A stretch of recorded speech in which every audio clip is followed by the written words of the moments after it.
Hello बच्चों, कैसे हैं आप लोग। चलिए फिर से स्वागत है आपका बीएन प्रसाद मैथमेटिक्स के यूट्यूब चैनल पे। तो आज मैं आपको चैप्टर नंबर 3 जो है धातु एवं अधातु का कुछ मुख्य बिंदु बताने जा रहे हैं। तो सबसे पहले धातु और अधातु में क्या अंतर है। What is the difference between metal and non-metals? धातु और अधातु में क्या अंतर है। तो सबसे पहले भौतिक गुण के आधार पर धातु और अधातु में अंतर बताया गया है कि धातु में एक विशेष प्रकार की चमक पाई जाती है। मतलब जितने भी धातु है उसमें एक विशेष प्रकार की चमक पाई जाती है, शाइनिंग पाई जाती है, जिसे धात्विक चमक कहते हैं। और अधातु में चमक नहीं पाई जाती है। लेकिन अपवाद में आयोडीन, आई तथा ग्रेफाइट जो कि कार्बन का प्रूफ है, उसमें क्या है कि चमक पाई जाती है। मतलब ग्रेफाइट और आयोडीन अधातु होते हुए भी उसमें कुछ चमक पाई जाती है, जो कि अपवाद है। दूसरा है धातु प्रायः विद्युत धनात्मक होता है।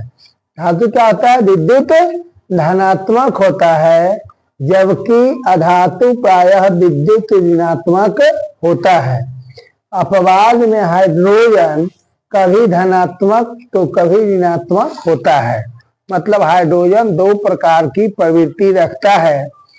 अधातु होते हुए भी कभी कभी धात्विक गुण भी दर्शाता है, मतलब धनात्मक गुण दर्शाता है। जैसे अपने से ऋणात्मक तत्व के साथ जब वो अभिक्रिया करती है तो वहां इलेक्ट्रॉन प्रदान करने का काम करती है, तो वहां धनात्मक गुण दिखलाता है। और अपने से जब अधिक विद्युत धनात्मक तत्व के साथ अभिक्रिया करती है तो वहां पर इलेक्ट्रॉन ग्रहण करने का भी काम करता है। तो यह अपवाद में है क्या? हाइड्रोजन। तीसरा है यह प्रायः ऊष्मा और विद्युत के सुचालक होते हैं। मतलब धातु से होकर ऊष्मा और विद्युत का चालन संभव होता है। उससे विद्युत धारा एक जगह से दूसरे जगह पास होती है, जबकि अधातु में ऐसा नहीं होता है। लेकिन यह प्रायः ऊष्मा और विद्युत के कुचालक होते हैं। कौन? अधातु। लेकिन अपवाद में ग्रेफाइट जो होता है विद्युत का कुचालक होता है अपनी बनावट के कारण। चौथा है यह साधारण ताप पर प्रायः ठोस अवस्था में पाया जाता है। मतलब धातु जो होते हैं प्रायः किस अवस्था में है? मतलब 3 अवस्थाएं होती है, ठोस, द्रव, गैस। तो जितने भी धातु होते हैं साधारण ताप पर ठोस अवस्था में पाया जाता है। लेकिन मात्र एक पारा या मरकरी Hg जो होता है वह साधारण ताप पर द्रव अवस्था में पाया जाता है, जो कि कई बार ऑब्जेक्टिव प्रश्न के रूप में पूछे जाते हैं कि कौन ऐसा धातु है जो साधारण ताप पर द्रव अवस्था में पाया जाता है। तो उसका जवाब क्या है? पारा या मरकरी, जो कि थर्मामीटर में भरा हुआ रहता है। उसके बाद चौथा जो अधातु का है कि यह साधारण ताप पर ठोस या गैसीय अवस्था में पाया जाता है। लेकिन केवल ब्रोमीन एक ऐसी अधातु है जो साधारण ताप पर द्रव अवस्था में पाया जाता है। यह भी ऑब्जेक्टिव में कई बार पूछा गया है कि कौन ऐसा धातु है जो कि साधारण ताप पर द्रव अवस्था में पाया जाता है। तो उसका जवाब क्या होगा? Bromine, Br। अब आइए जो 5वां गुण है कि धातु प्रायः अवकारक होता है। अवकारक होता है मतलब धातु जो है इलेक्ट्रॉन का त्याग करने का काम करता है। तो आप जानते हैं कि धातु के पास बाहरी कक्ष में 1, 2 या 3 इलेक्ट्रॉन पाया जाता है। तो जब एक इलेक्ट्रॉन त्याग करते हैं तो एक धनायन, दो इलेक्ट्रॉन करते हैं तो दो धनायन, और तीन इलेक्ट्रॉन प्रदान करते हैं तो तीन धनायन बनाते हैं। इसीलिए धातु क्या होता है, अवकारक का काम करता है। अधातु प्रायः ऑक्सीकारक होता है, अपवाद में कार्बन जो है अवकारक होता है, वो ऑक्सीकारक होता है। क्या होता है, अधातु जो है ये ऑक्सीकारक होता है, लेकिन अपवाद में क्या है, कार्बन अवकारक का काम करता है। उसके बाद क्या है कि धातुएं प्रायः आघात वर्धनीय तथा तन्य होती है। मतलब धातु को में आघात वर्धनीयता का गुण पाया जाता है तथा तन्यता का भी गुण पाया जाता है। आघात वर्धनीय करने का मतलब कि उस पर चोट किया जाता है तो उसमें प्रसार होता है, फैलाव होता है, तथा उसे पतले तार के रूप में ताना जा सकता है, खींचा जा सकता है, और वो भी सबसे अधिक तन्यता का जो गुण होता है सोना धातु एयु में पाया जाता है। और इसमें क्या है कि धातु में आघात वर्धनीयता तथा तन्यता का गुण नहीं पाया जाता है, लेकिन अपवाद में प्लास्टिक तथा गंधक है जिसमें कि आघात वर्धनीयता का गुण पाया जाता है। 8वां पॉइंट में कहता है कि धातु को हथौड़े से पीटने पर टन टन की आवाज होती है। मतलब धातु को पीटा जब जाता है हथौड़े से तो टन टन की आवाज होता है, जिसे हम धात्विक आवाज कहते हैं। और अधातु को पीटने से क्या होता है कि इसमें कोई आवाज उत्पन्न नहीं होती है और वह चूर चूर हो जाता है।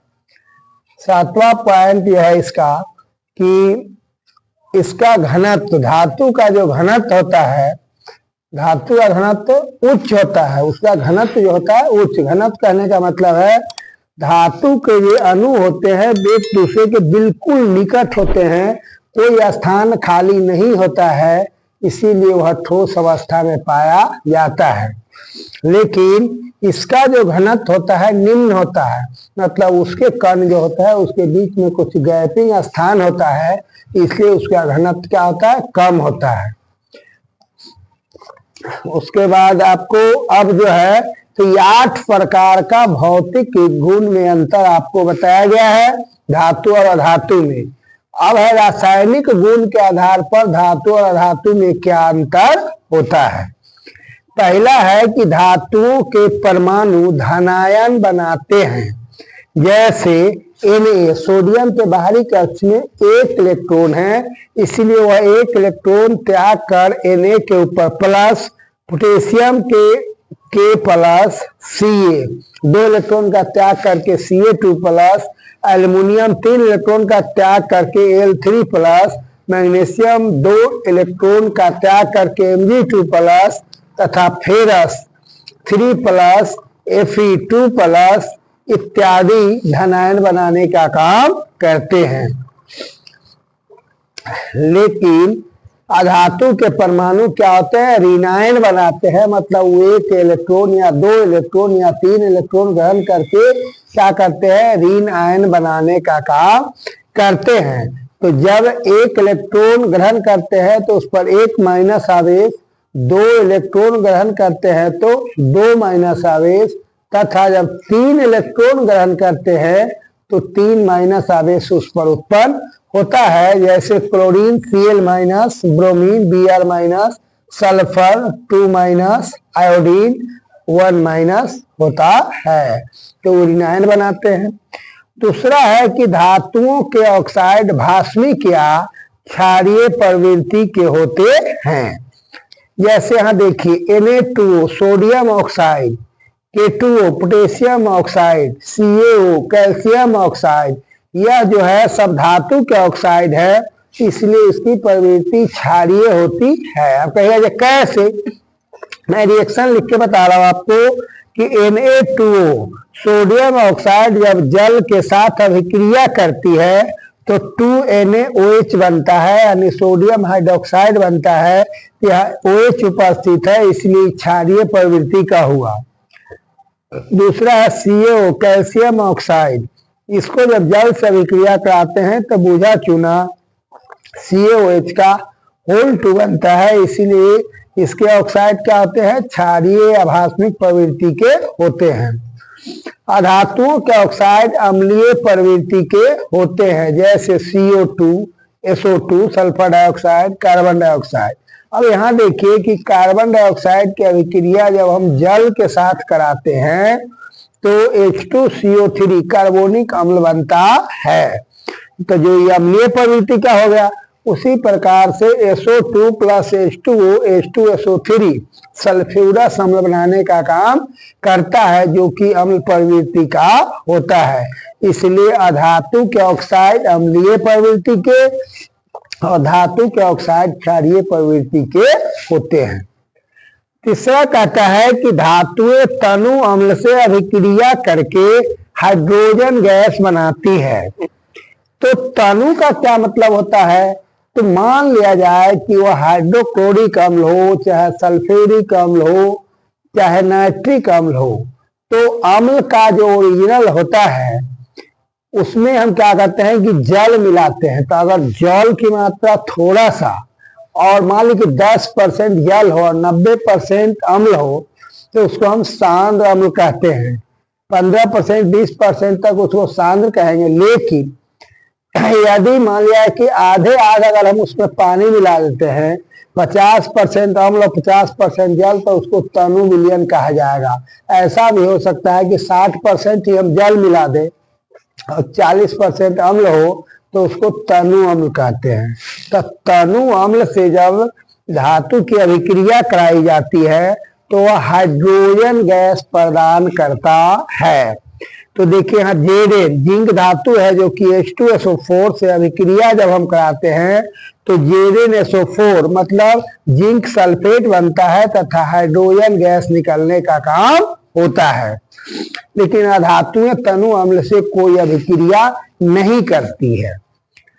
अब जो है चौथा गुण है रासायनिक गुण के आधार पर धातुएं सामान्यतः हाइड्रोजन के साथ अभिक्रिया नहीं करती है। मतलब धातु जो होता है वो हाइड्रोजन के साथ अभिक्रिया नहीं करती है, लेकिन कुछ प्रबल धातुएं हाइड्राइड बनाती है, जैसे सोडियम और कैल्शियम।